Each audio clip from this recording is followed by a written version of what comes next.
श्री स्वामी समर्थ. अवधूत चिंतन श्री गुरुदेव दत्त. श्री स्वामी समर्थ महाराज की जय. बघा, तुम्हा सगळ्यांचं आपल्या चॅनलमध्ये मी स्वागत करीत आहे. तर बघा, आजचा विषय असा आहे की शाकंभरी नवरात्र. शाकंभरी नवरात्र ही बरेच लोक साजरी करत असतात.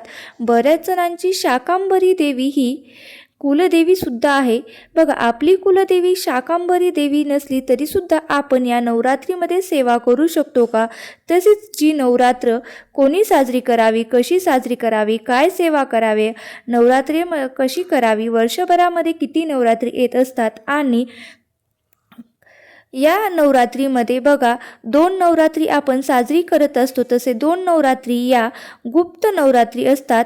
अशा पद्धतीने तुम्हाला सांगेल, ज्या पद्धतीने आपण शारदीय नवरात्र साजरी करत असतो त्या पद्धतीने सुद्धा आपण शाकंभरी नवरात्रसुद्धा आपण पूजापाठ करणं शक्य सांगेल. बघा, पौष शुक्ल अष्टमीपासून ते पौष पौर्णिमेपर्यंत तुम्ही शाकंभरी नवरात्र ही साजरी केली जाते. जो कालावधी असतो हा डिसेंबर ते जानेवारी महिना म्हणजेच पौष महिन्यामध्ये ही नवरात्र येत असते. या कालावधीमध्ये शाकंभरी नवरात्र जी असते ती यंदाच्या यावेळेस 28 डिसेंबर ते 3 जानेवारी या दिवशी आलेली आहे किंवा या कालावधीमध्ये शाकंभरी नवरात्र आपण साजरी करू शकतो. आता या नवरात्रीमध्ये आपण सेवा काय करायची तर जाणून घेणार आहोत. पण देवीचं काय स्वरूप आणि कशी लीला आहे ते आपण जाणून घेऊ. आता तुम्हाला सांगेल की शाकंभरी देवीच्या उत्पत्तीची कथा काय होती ते तुम्हाला सांगते. खूप मोठा दुष्काळ पडला होता. अनेक लोक वस्त्र पाण्याविना उपाशी राहत होते. त्यामध्ये अनेक लोकांचा मृत्यूसुद्धा झाला होता.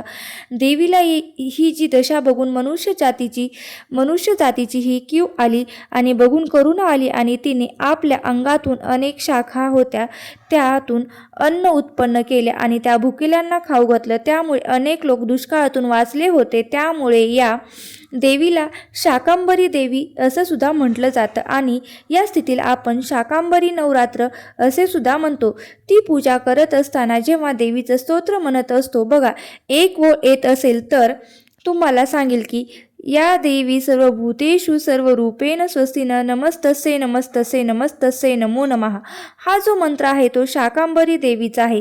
या मंत्राचा जप सुद्धा आपण या नवरात्रीमध्ये तुम्ही करू शकता. तसेच तुम्हाला सांगेल की आता बऱ्याच लोकांनी कुलदेवी जी आहे ती आपल्या घरामध्ये विष्णूची, गणपतीची, बाप्पाची, भगवान शिवाची आपण उपासना करत असतो. त्याच पद्धतीने आपण शाकंभरी देवीची सुद्धा उपासना केली जाते.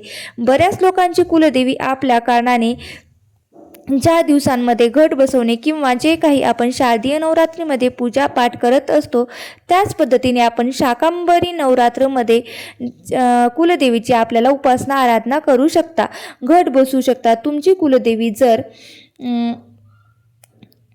असेल तर नक्कीच तुम्ही घट वगैरे बसवू शकता. जर तुमची कुलदेवी शाकंभरी देवी नसेल तर तुम्ही अखंड दीप प्रज्वलित करू शकता किंवा लावू शकतात.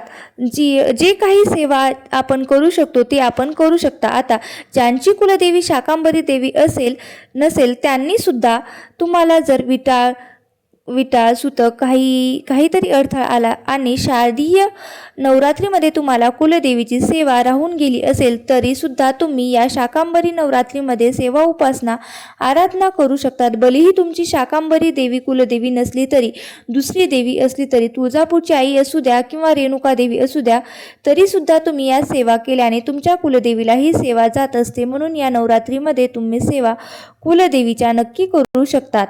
असं सांगेन की तुमच्या घरात जर टाक असेल तर तो जो घटी बसवत असतात सेवा मात्र तुम्ही करू शकतात. नवरात्रीमध्ये तुम्हाला जर नवरात्री तुमची देवी कुलस्वामिनी असेल, शाकंभरी देवी असेल तर तुम्ही करू शकतात किंवा उठता बसता उपवास जो बोलतो तो सुद्धा तुम्ही करू शकतात। अशा पद्धतीने तुम्ही सुद्धा उपवास करू शकतात। अष्टमी जी येणार आहे, अष्टमीच्या दिवशी तुम्ही होम हवन सुद्धा करू शकतात। या पद्धतीने करा, ज्या पद्धतीने कुलस्वामिनीची करत असतो त्याच पद्धतीने शाकंभरी देवीची सुद्धा तुम्हाला पूजापाठ आराधना करायची आहे। तसेच बघा शंखांचा नैवेद्य सुद्धा दाखवला जातो। अशा पद्धतीने तुम्हाला नैवेद्य सुद्धा दाखवू शकतात। आता झाली ही शाकंभरी देवीची पण मात्र सेवा आराधना असतात त्या आपल्याला काय करायच्या आहेत। तुम्ही कुलदेवी असो किंवा नसो अखंड दिवा तुम्ही प्रज्वलित करू शकता। काही अडथळा नसेल, काही प्रॉब्लेम नसेल तर तुम्ही अखंड दिवा नक्कीच आपल्या घरामध्ये प्रज्वलित करा।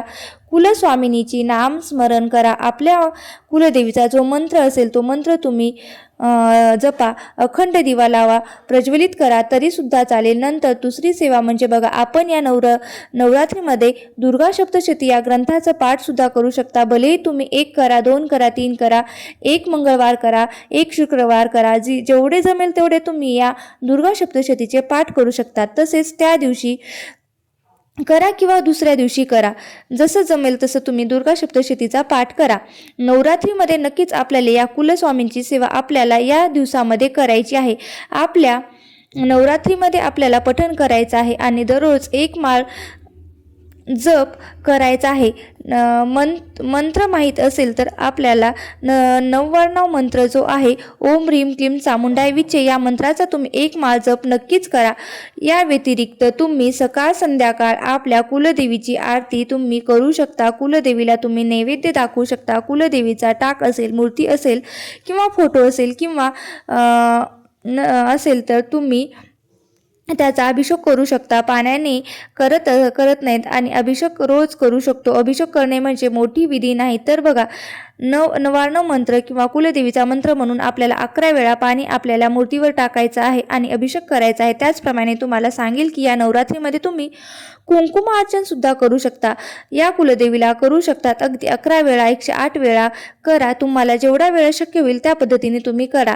कुलदेवीचा मंत्र म्हणून तुम्हाला कुंकुमार्चन करायचं आहे। श्री सूक्त 1 वेळा म्हणून करू शकता किंवा श्री कुंजिका स्तोत्र हे सुद्धा 1 वेळा म्हणून तुम्ही कुंकुमार्चन करू शकता। या सेवा खूप महत्त्वपूर्ण असतात। आपल्याला कुलस्वामीच्या सेवा केल्याने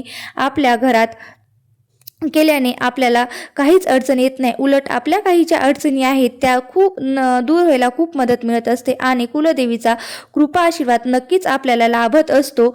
बघा, आता वर्षामध्ये 4 नवरात्र येतात पण 4ही नवरात्र आपल्याकडनं सेवा आराधना होतात तर काही कारणाने राहून जातं। शारदीय नवरात्रीमध्ये आपल्या जर राहून गेल्या असतील तर नक्कीच ही संधी सोडू नका आणि या नवरात्रीमध्ये या सेवा तुम्ही करू शकता। तुमची आरती लावणं असेल तर आरती लावणं, जर राहून गेलं असेल पौष पौर्णिमे दिवशी या शाकंभरी पौर्णिमा असेल त्या दिवशी नक्कीच तुम्ही आरती सुद्धा लावू शकता।